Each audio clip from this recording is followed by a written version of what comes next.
ചോറ്റാനിക്കര ദേവീക്ഷേത്രം ശങ്കരാചാര്യരുടെ അനുഗ്രഹം കൊണ്ടാണ് കേരളത്തിൽ സ്ഥാപിക്കപ്പെട്ടതെന്ന് പറയപ്പെടുന്നു.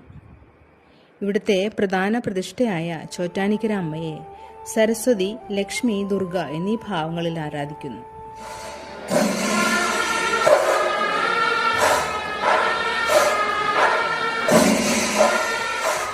വിദ്യാസമ്പന്നരുടെ നാടായ കേരളത്തിൽ സരസ്വതി ദേവിയെ ആരാധിക്കാൻ ക്ഷേത്രങ്ങളില്ലെന്ന് ശങ്കരാചാര്യർ കണ്ടെത്തി.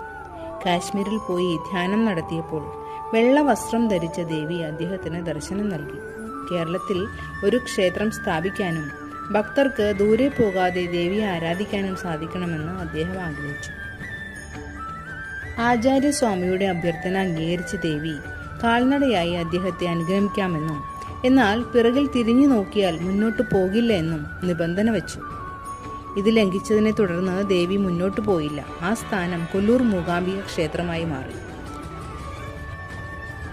മാനസിക ക്ലേശങ്ങളും ബാധാദോഷങ്ങളും മാറാൻ പേരുകേട്ട ക്ഷേത്രം കൂടിയാണ് ചോറ്റാനിക്കര ദേവി ക്ഷേത്രം. അമ്മേ നാരായണ, ദേവി നാരായണ.